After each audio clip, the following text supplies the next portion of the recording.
Hello, I'm Femi OK and you're in the stream. Today, 2 years after gaining independence, South Sudan is still experiencing growing pains. With a large youth population, is it time for young people to step up and shape their country's future?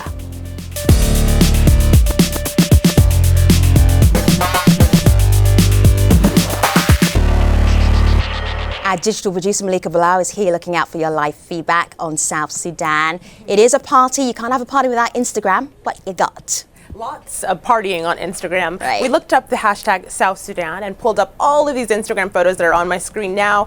People waving flags, people out in the streets, different graphics, people showing their support for the Independence Day 2 years on. But there's also solidarity messages from outside. Dalia on Twitter says, sending South Sudan light and love on its anniversary. May it be happier next year with a democratic, corrupt-free government and a friendly Sudan. Now, for those of you at home, we want to hear from you as well. Whether you're in South Sudan or anywhere else, use the hashtag AJStream. Joining us in the studio is the ambassador to the US from South Sudan, Dr. Akech Koch. Ambassador, it's great to have you in the studio. Very excited to be with you. Thank you very much for inviting me. You're so welcome. We will be hearing more from the ambassador in just a moment. We are marking South Sudan's Independence Day on today's show, and Al Jazeera is also covering it online. If you want to follow the stories there, go to aljazeera.com/in-depth, which is where I am here, and scroll down and you can see some of the features that we're running on Al Jazeera's website about South Sudan's second birthday. And there's also a Q&A with the UN's top official in South Sudan discussing her decades of work in the country.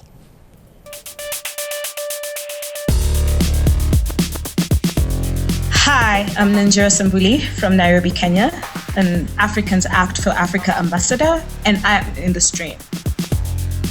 So as you've heard, July 9th is a day of celebration for South Sudan. After decades of civil war, it became the world's 196th independent country back in 2011. And at just 2 years old, South Sudan is also the world's youngest nation. Its youth is also mirrored in its population. Roughly 72% of South Sudanese are under the age of 30.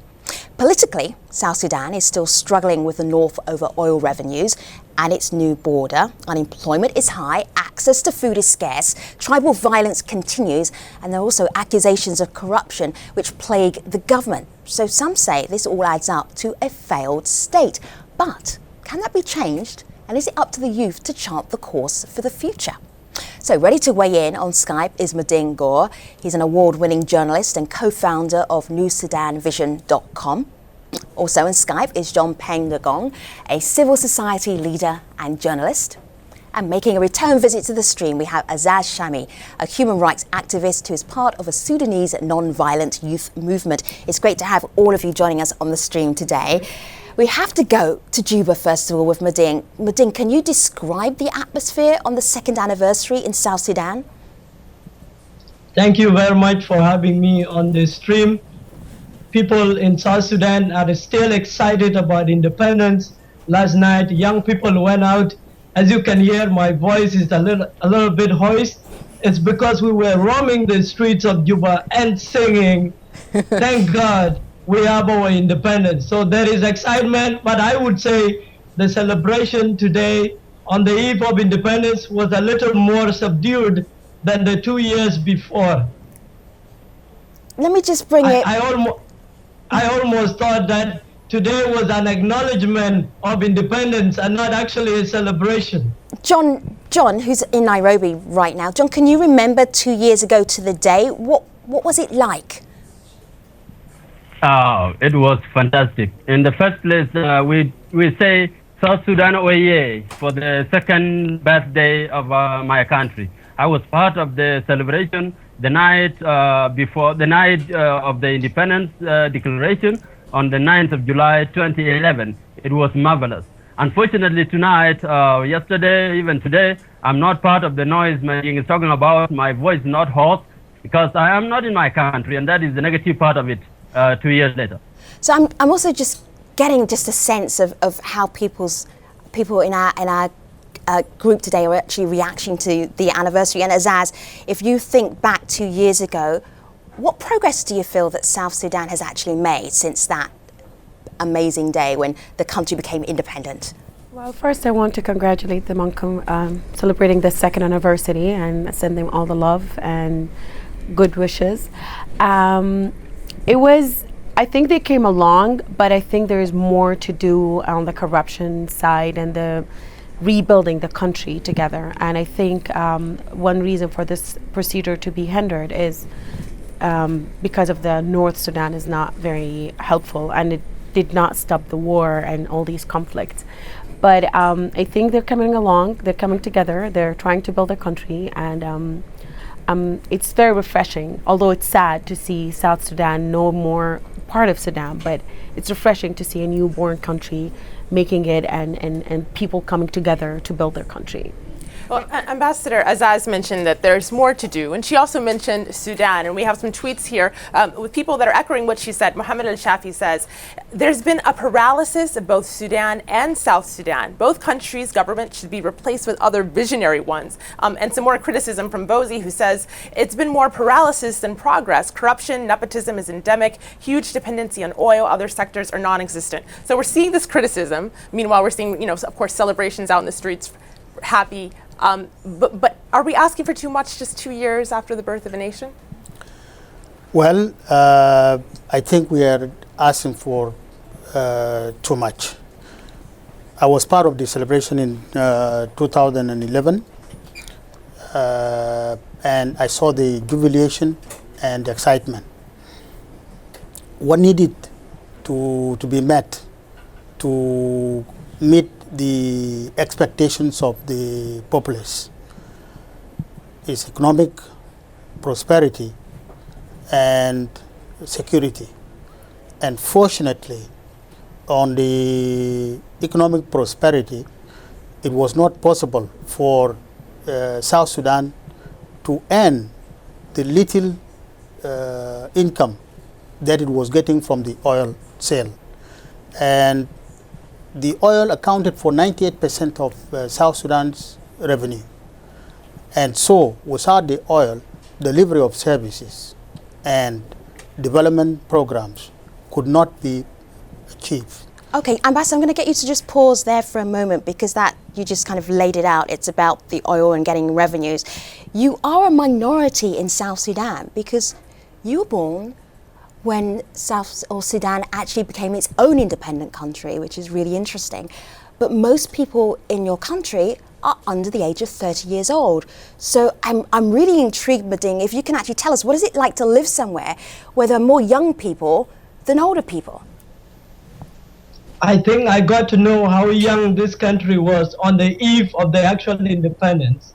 July 8th, 2011, I went out at night and young people were roaming the streets. They were running everywhere and screaming wildly, thank God we have our country, free at last, and all the things you can imagine. And I looked everywhere and there were young people. And I thought, what about a year from now, 2 years from now, how is it going to be? What will they say? The realities, the hard realities of independence are kicking in. But today I was at the celebrations, I saw the faces of the people. They are still excited about independence. President Paul Kagame of Rwanda said today that independence comes with benefits, it also comes with opportunities, and the ringing theme has been citizenship. Now I can go to the United States of America with a passport from the Republic of South Sudan. What a change. It's not so much about food alone, it's also about identity. Ours was a struggle, and our people have a long, bitter, and deep memory of where we have come from. The challenges we are hearing about predates the Republic of South Sudan. That is why we fought. Have we begun to address them? Absolutely not. And we will have a long conversation ahead. Let me just bring John into this conversation, John, because I'm curious about, if you have such a large young population, how much power sharing is going on right now? It's unfortunately, when we talk of how much power sharing, we have heard recently that the SPLM, the Sudan People's Liberation Army, which is the ruling party, has increased the percentage of the women affirmative action to 35%.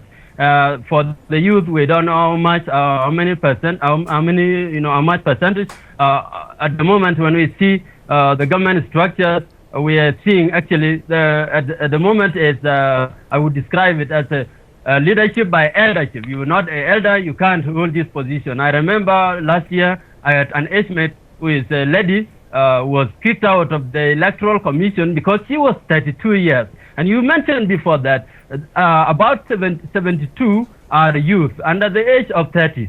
Someone is 32, is 33 now. My age mate is qualified with a master's degree in law and is qualified actually for 70 years working with an NGO, UN and the rest of the organizations. Now crossing to the sensitive part of the government, which needs a lot of young people to run it, they say you are too young. Somebody 32 years, yeah. So Ambassador, you've got the young people snapping at your heels, and there's more of them than there are of the older politicians. How are you going to work this out between you? Because there's definitely some tension. But I think the youth are just impatient. Okay. And they are getting the best of the service, as far as I'm concerned. The 35% for the women is not only for the elder women. So this is just so that everybody understands, it's 35% of women in all the public institutions and political positions. Right. Yeah, in the parliament, in the government, and in offices. This is a minimum that must be served. Now, South Sudan, as we have seen, 72% of it is youth, believes that the future can only be guaranteed through the participation of the youth.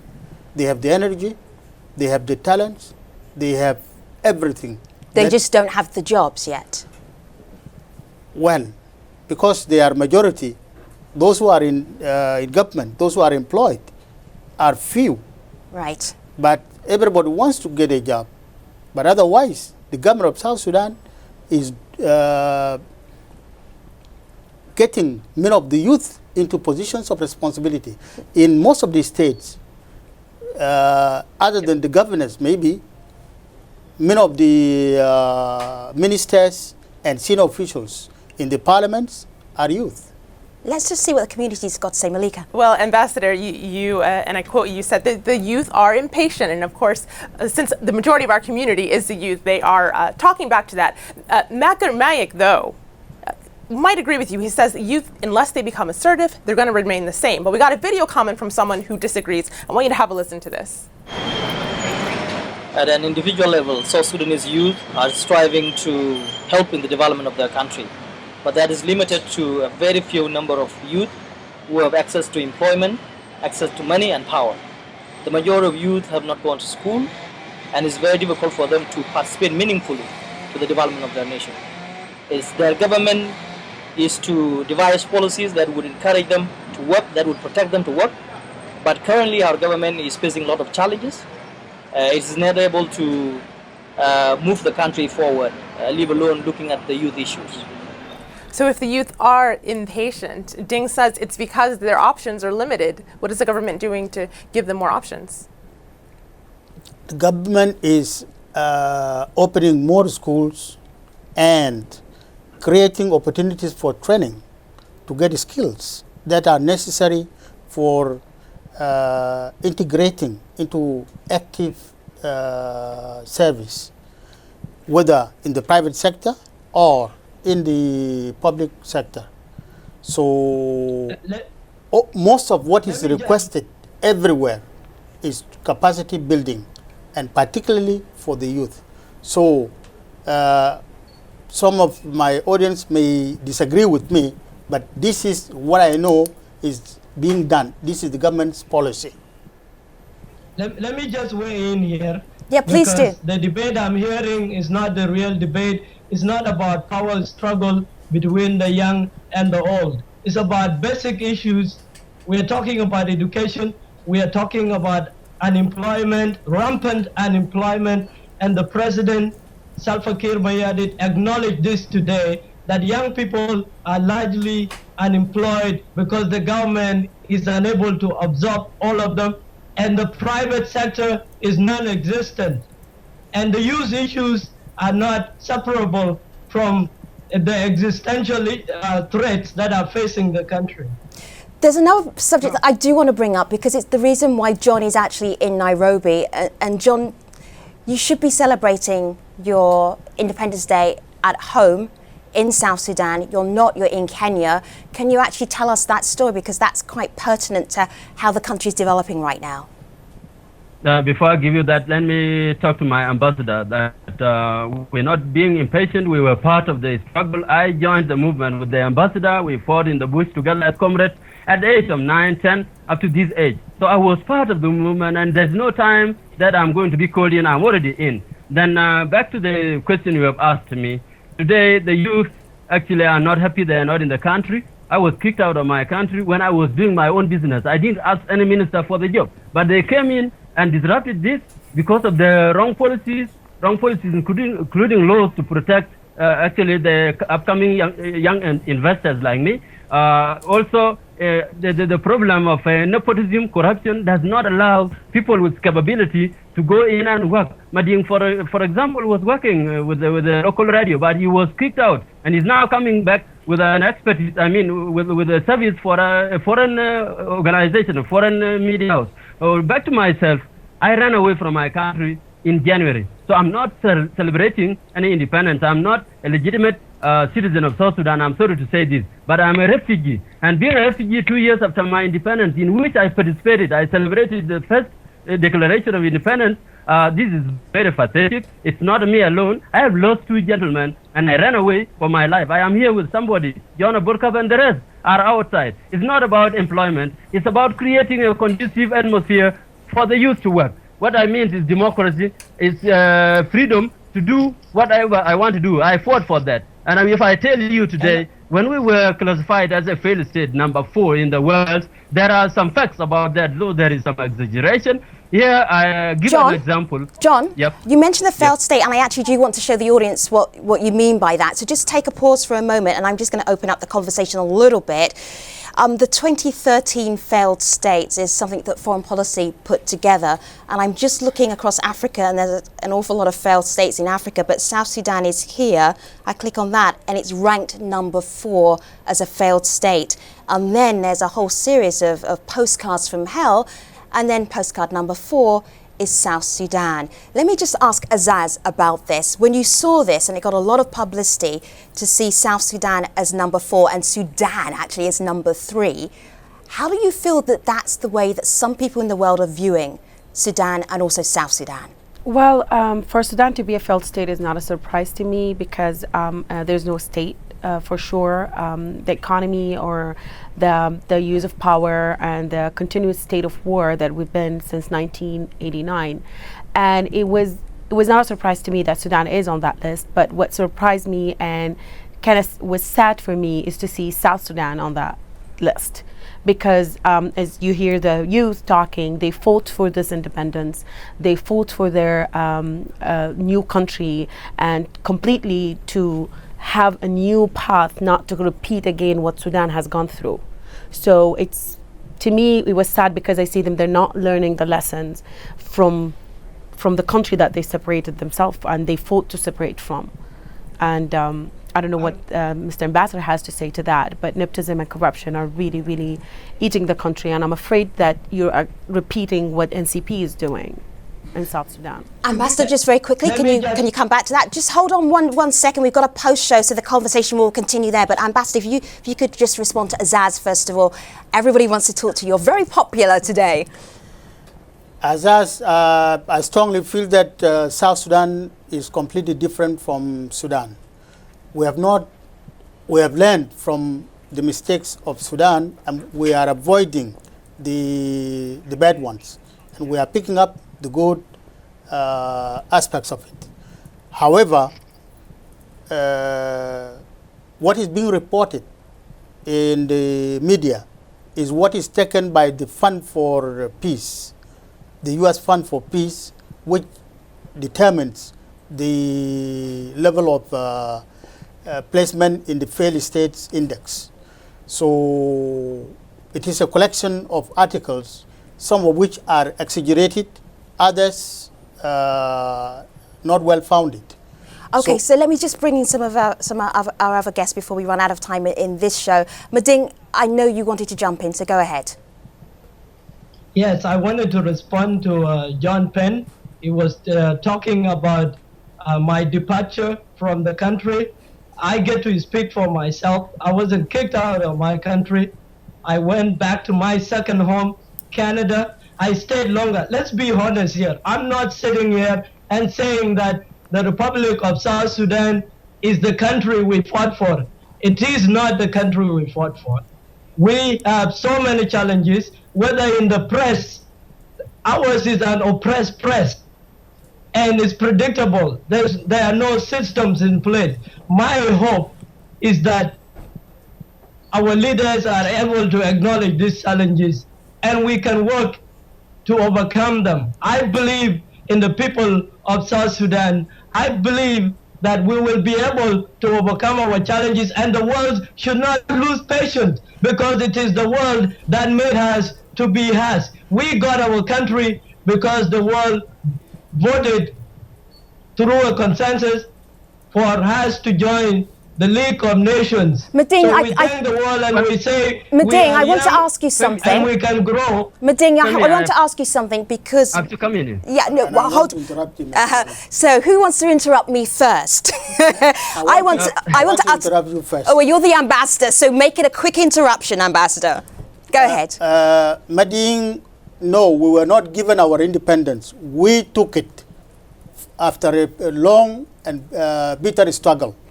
So here we are set our culture, our freedoms, our political rights, for economic development. So to assume that it was given to us is not correct. Mr. Ambassador, my point was not that we didn't fight for our independence, but we didn't do it alone. We did it with the world, and we cannot grow this young nation without the world. That is precisely my point. Mading, let me just bring in John. John, go ahead. I have some correction to make here. When we're talking, we are not fabricating this through the press picking it up from the victims. I'm a victim, but let me rush through the comparison between Sudan and South Sudan. I'm not seeing the difference. Now the difference is just the skeleton of our independence. We have a national anthem, the coat of arms and the flag and the rest, and the president and all this. But we need a flesh, and the flesh must be put by everybody. God told Adam to produce more people to actually subdue the world. Now what I'm talking about is, when we see what happens in Khartoum and we took up arms, it is still happening in Juba. Okay. For example, I am a refugee in 2013. My sister is a refugee in 2013, and she was a refugee in 1993. Is an attack that happened in for example.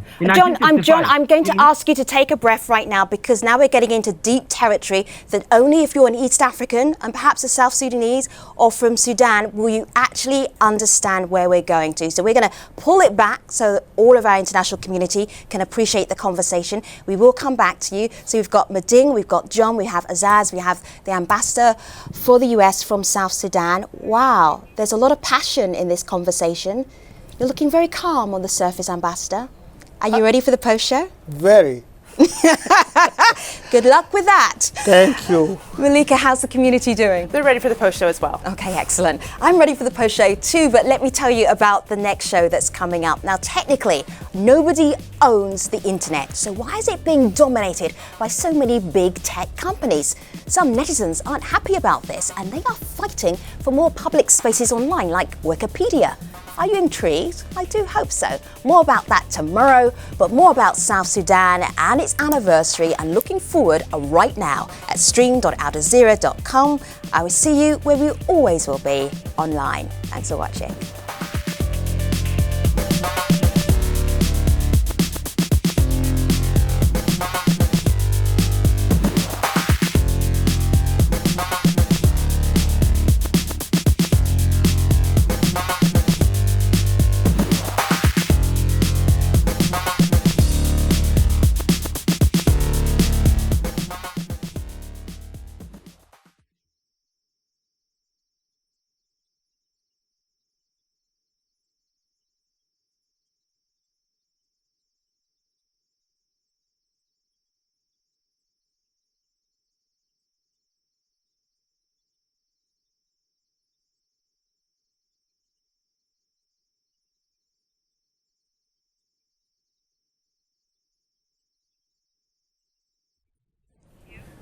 Hello there, this is the Post Show. Today marks the 2-year anniversary of South Sudan gaining its independence, and we're talking about the role of the youth in shaping the country's future. Weighing in today, we have Dr. Akech Koch. He is the ambassador to the US from South Sudan. Madan Gore is an award-winning journalist and co-founder of NewSudanVision.com. If you hear his voice being a little hoarse, it's because he has been celebrating for the last few hours, but it's still pretty powerful. John NGONG is a civil society leader and journalist, and AZAZ SHAMI is a human rights activist who is part of a Sudanese non-violent youth movement. I want to get back to the conversation, and I want to get back to AZAZ, because AZAZ, you're outside of Sudan, outside of South Sudan, so you've got a global perspective on this. When you hear this discussion, what are you thinking? Well, again, I feel like being youth, and I do understand the frustration that these gentlemen are voicing, and we hear the news and we see them, and I kind of agree with the ambassador when he said they're impatient, but not the part that they're impatient, but I'm saying that the time is too soon to judge. But I feel like there were some measurements that the government could have taken to make this process faster. It's not acceptable to hear that someone is a refugee and escaping his country that was just gained independence. That doesn't make any sense to me. And this again brings a question about human rights situation in South Sudan, which will make me again make the analogy that they're really actually not learning enough from the experience in Sudan. So AZAZ, I just want to ask, when people say human rights situation, you have to tell us what the human rights situation is. You can't just say it. Well, like freedom of expression. I know there was an attack on one of the artists at some point. Some journalists were facing some serious threats to their lives if they report about corruption and all that. The thing is, all these are like a vicious circle. Once you have corruption, once you have a failed state, then of course the second thing going to happen is the human rights situation going to deteriorate. We have an example now on the show that someone is a refugee. When did the government come to place? When did this whole country come to place that you're already making refugees? I think this is a very alarming situation, and especially their youth. They fought the war, they fought for their independence. Right. They're speaking them like they should not be in exile. They should be in the country, making correction, making observation, and being heard and listened to, and be part of the process they want. Okay, Malika. Mading, I want to jump in here because Mading, I want you to comment on something that AZAZ just mentioned. She brought up journalists, and so we have to, of course, talk about that because we have tweets about it. Hannah McNacia's 13 journalists were banned from attending a South Sudan Independence Day celebration a day after the country passed the Access to Information Bill. Mading, you're currently launching a TV show. You're a journalist. Tell us about the situation for journalists in the country. It is correct to say ours is an oppressed press. We are oppressed as journalists in the country, but it's not us alone. This is a militarized society that is trying to transform itself, and we are going to experience these flight points. They will happen. They are natural, but they are unacceptable. And what we want are real, concrete solutions. So I'm gratified to say that that we have the Media Authority Bill has been passed, and there is now a law in place. That is how you address the challenges. We cannot fight for human rights by shouting about them, but we have to do take concrete steps to fight these challenges. I was almost kicked out of the independence celebration today. And I always say, nobody is illegal. Why should I have an ID that national security has to provide? Okay, Mading, stop talking for a moment so the ambassador can respond to you. And I also have a law. Okay, so the conversation works like you stop talking, then the ambassador then talks, and then we actually get somewhere. So, ambassador. Yes, Brother Mading, I think without the law, which has just been passed, regulating the work of the journalists has been difficult. And it had to take this period of time so that the bill is not rushed, so that the bill is studied by all experts, journalists, and politicians.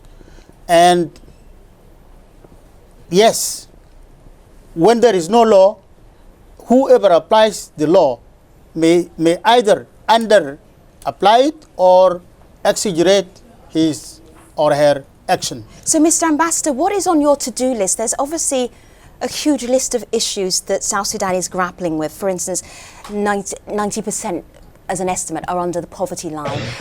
Most of the women in South Sudan, they're illiterate. There's so many people who actually can't get work. And then you have this incredible oil and mineral resource at the same time. So it's almost like you're blessed and you're cursed. So what is on your to-do list? What's on the government's to-do list that you can actually tell our young guests, but also the young people of South Sudan that this is what you're planning? I think South Sudan is blessed with the natural resources it has, particularly the oil. And as soon as the oil exploitation and exportation resumes, South Sudan is embarking on a number of priorities, including the development of infrastructure, road communication, right, which is going to take a number of youth to work on. Again, on food production and on managing security. How long does that take? Because I think the reason Mading and John are so upset is that this is the 2nd anniversary and I don't think they've seen much in the way of change. How long is this plan? You told them to be patient, so patient until when? Until we start producing, until we restart producing our oil so that we can use the resources for development. When is that, Ambassador? I'm not going to pin you down to a date. Yes. I don't expect a month and a date, but a timeline.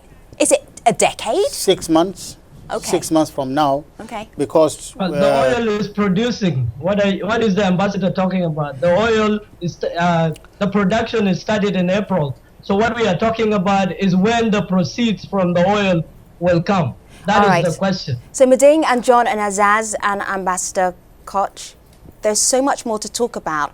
I'm imagining that this conversation is happening in a more animated way in South Sudan.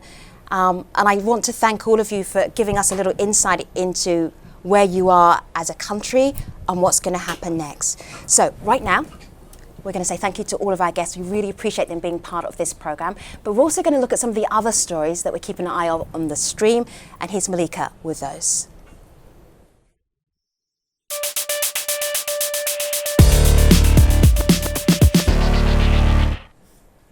A new tool from the Massachusetts Institute of Technology is now giving you a chance to see how your digital footprint is tracked.